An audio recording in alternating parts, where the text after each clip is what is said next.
Okay, this is from the book, The Holy Grail of Wisdom Quotes, and we're going to do Joseph Addison today, and then the name that's next is Alfred Adler, and we'll do Mortimer Adler.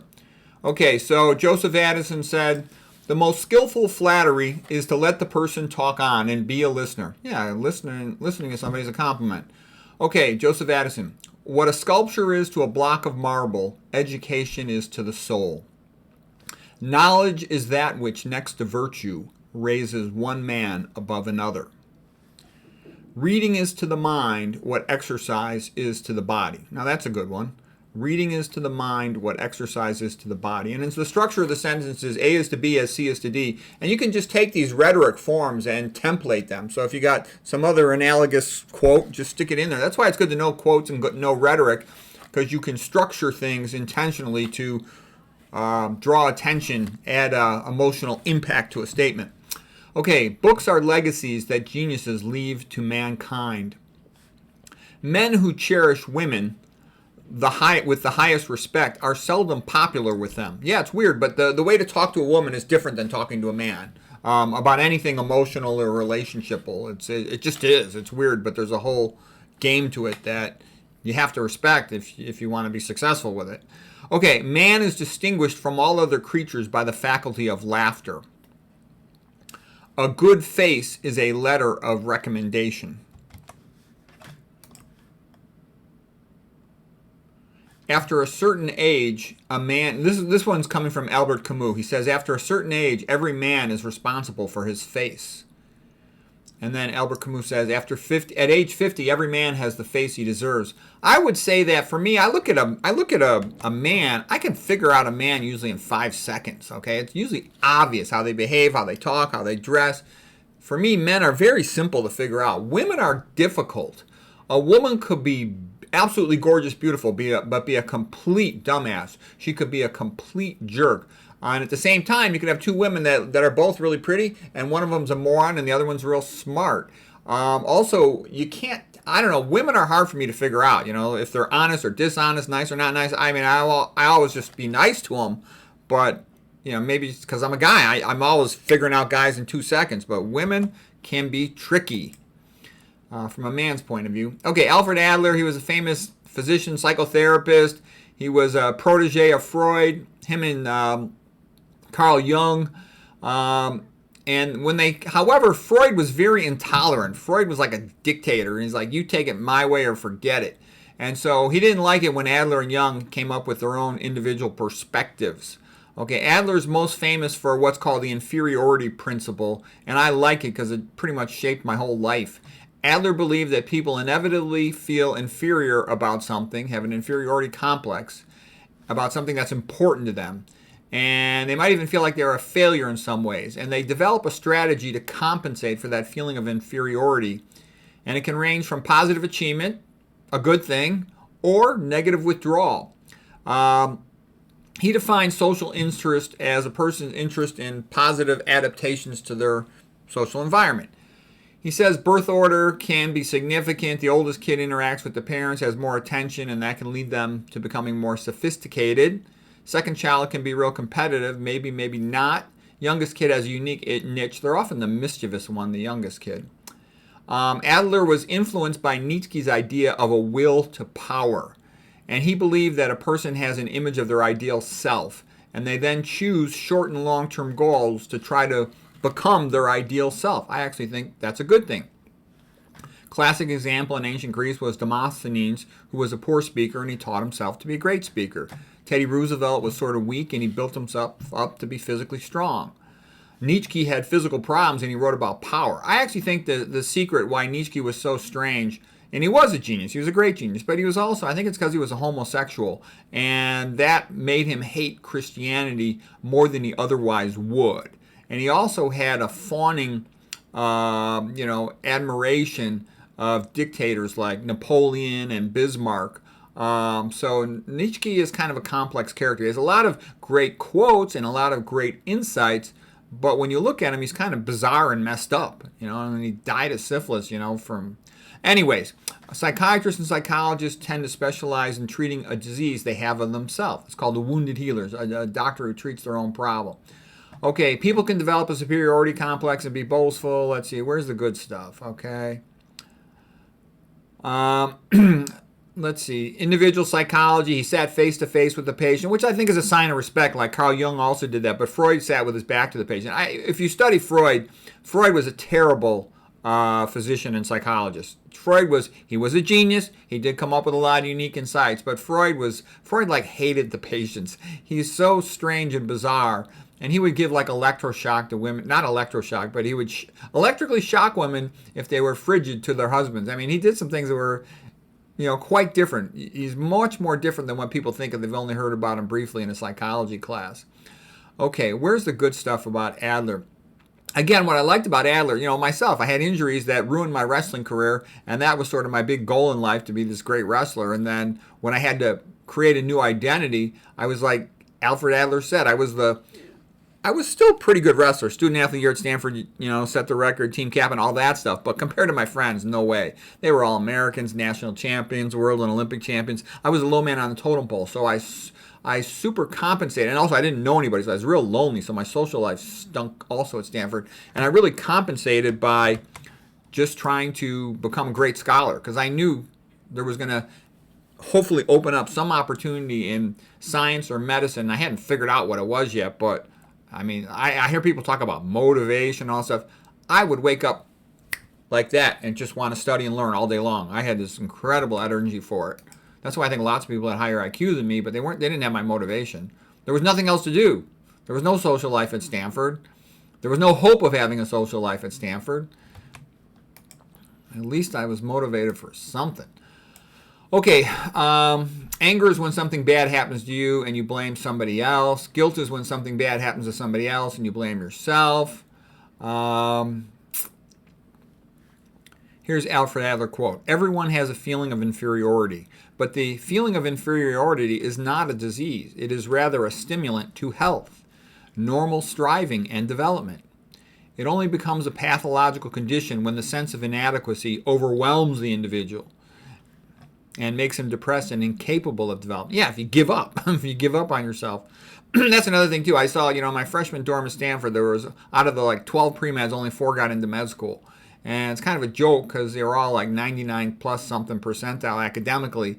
And then I go to med school, there's a lot of kids there that went to commuter schools, and they would never have even been able to get into Stanford or handle any of the science classes there. But what I'm saying is, they were in an environment where they could succeed, and so it worked for them. They made it into medicine. It's not that it's a lot harder to get into med school than it is to be a doctor in terms of the intellectual challenge. Okay, Alfred Adler. The greater the feeling of inferiority, the more powerful is the urge to success, and the more intense the emotional agitation. Yeah, I think that was a perfect example of my situation. And what it reminds me of a lot, too, is what's called the Dabrowski theory of personality disintegration and reintegration, which is very popular in gifted children's schools where they really want to help the kids. And the gist of it is that you have to give something up in your life, or you fail at something important to you, and then instead of just sitting around frustrated and crying and whining, you take all that energy and frustration and you put it into something else to develop this other thing in your life, and that's a good thing. But yeah, I was really kind of disappointed that great athletes, everybody likes them, but when you become great at academics, no one cares, and a lot of people actually start to hate you. It's kind of weird, but it doesn't really pay off. And when women say they like an intelligent man, what they mean is a guy who's smart enough to make money. Okay, so we covered all the stuff about Adler. Let's see. Adler felt for therapy to be successful, the patient must change their behavior. He called this individual psychology. He felt social issues were more important than sexuality. Freud put way too much emphasis on sexuality, and Freud was always digging into the past and I think confusing the patient, getting them to blame their family for all their problems and not take responsibility for their problems, stirring up bad relationships between the family, pushing people away from religion. All that stuff I think is bad. Adler focused more on the future and getting along with people and getting going in your life, and Carl Jung also had much more of a religious emphasis, and that is also quite different from Freud. Alfred Adler continues, an educator's most important task is to see that no child is discouraged at school. Education is only possible with children who look hopefully and joyfully upon the future. Yeah, I've seen that. I've seen kids sometimes get discouraged, and it can take them years to bounce out of that. Hopefully a kid will read on their own, then they'll fix all their academic problems. Alfred Adler, only an adventurer can really tell of adventures. Okay, there is only one reason for an individual to sidestep to the useless side. That is fear of defeat on the useful side. All neurotic symptoms have as their objective the task of safeguarding the patient's self-esteem. Nobody adopts antisocial behavior unless they fear that they will fail if they remain on the social side, the useful side of life.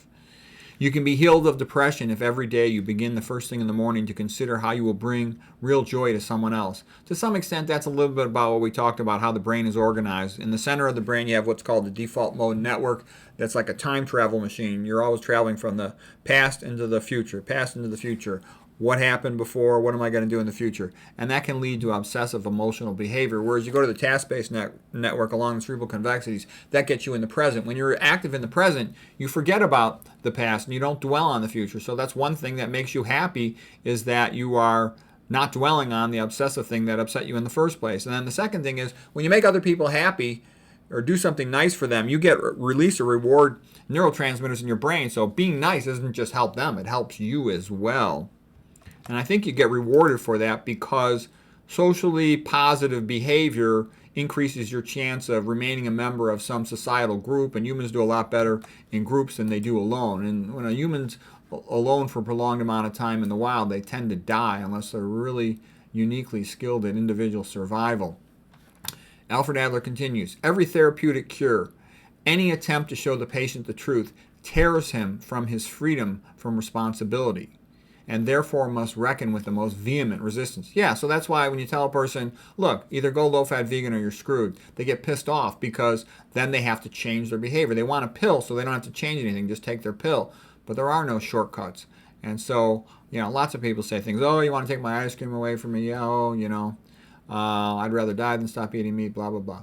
Okay, now here's a quote, James Gleick. Ideas that require people to reorganize their picture of the world provoke his hostility. He wrote like the book Connections or something, TV show as well. Okay, Alfred Adler, the proper goal of the science of the mind is the understanding of human nature, to bring peace to every human soul. Yeah, well, religion's great for doing that. Okay, Alfred Adler, in the investigation of a neurotic style of life, we must always suspect an opponent and note who suffers the most because of the patient's condition. Usually this is a member of the family. Okay.